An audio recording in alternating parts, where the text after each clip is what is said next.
Okay, this is a brief introductory demo of the accounting system that we've put together with Commence.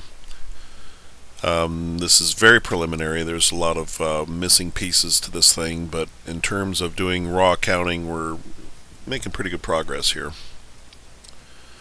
The accounting system has a chart of accounts. We'll start with that. Chart of accounts, your pretty standard chart of accounts.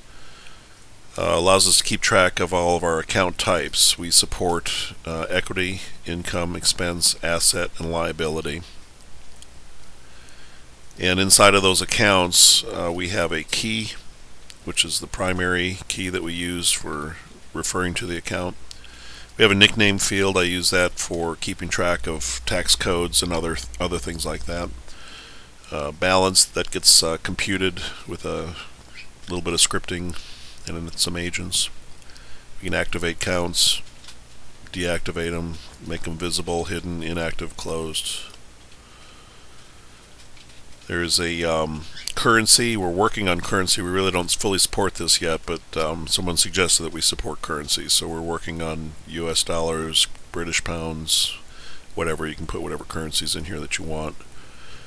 Base entities, that's you can have accounts associated with multiple business entities, so you can share accounts among businesses, separate them by business, so forth. Multi-user, control who has permission to read the accounts, who has permission to write to the accounts, and so forth. Grouping, I'll show you what grouping looks like. We have a button in here called Store. Let me first go through the nickname field, show you what that is. The nickname here, in case of advertising, that's an 08. That's for that's a tax line. If you look at the tax forms, the Schedule C 1040 has a tax line 08, and we use all of our advertising goes into that tax form. So when we go to run these balances at the end of the year, it helps us fill out our taxes. Let's take a look at what this store field is. Here's one of our checking accounts. The store field I use to link to the file server, and on the file server I'm able to store copies of statements from the bank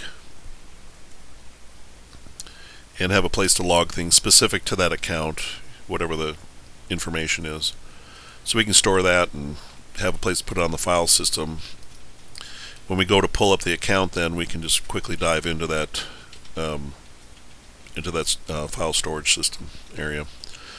The grouping, again, this is MH Cash. Let me show you what that is. We have an asset report that we can pull up here, and this will group all your accounts by group and allow you to quickly see what's your available operating balances or whatever. This is, of course, not a real number up here. I'm still balancing that account. Let's take a look at some of the transactions. These are pretty typical transactions. All the transactions are split. Each transaction has two sides, so the transactions relate to each other. This transaction is initiated on the asset checking account. It has a possible vendor, which you can fill out if you are so inclined. Has a status. The statuses are new, pending, cleared, reconciled, imported. Imported is handy so that if I pull in a bunch of transactions and butcher something, I can quickly delete them. Pending is also helpful. We have things that we can schedule out in the future. This payment is scheduled for tomorrow. So the transaction is pending. Commence knows about it, but the bank does not. So that's a real balance there, but the bank is unaware of that. And let's take a look at what it looks like when we run a balance. If we open this account again, oops, there it goes. We'll go ahead and click the balance. I have to run a manual calculation right now. So we run the calculation on the balance, and it tells us the available balance 184, bank balance is 451. What's handy about that is when we go online, we want to make sure that Commence is aware of all the transactions that the bank is aware of, and that's how we're able to set those out. So here's 451 showing up in the bank, and that's that's accurate. So what's helpful here is while we keep a running balance in commands, we can check what's available versus what the bank thinks is available. We do that by clicking off transactions as cleared. Oops. Cleared, pending, new, reconciled, and so forth. So that's pretty handy. Let's take again look at this. Take again look at this transaction here. These are split transactions. There's a two-sided transaction. This shows you the amount. The amounts are always entered in positive numbers. This is a credit. It's a credit to the asset account, so the result is a negative value. The credit column is filled out for you. The split on the transaction shows you that it's a debit. Remember, you always have one credit and one debit at least. Let me lay this out so you can see it all here.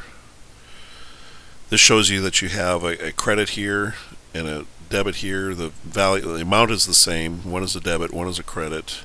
This time the debit column is filled out and the value is also negative. The reason it's negative is because it's coming out of an equity account. So the calculator in here takes care of deciding if it should be a negative value or a positive value based upon the account and the debit credit action.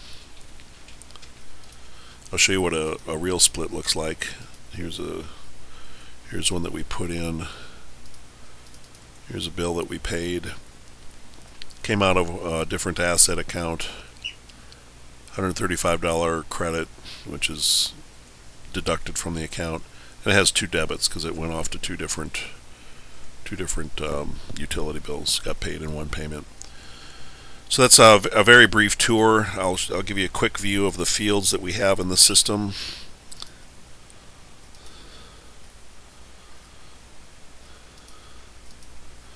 Here is here's the account layout.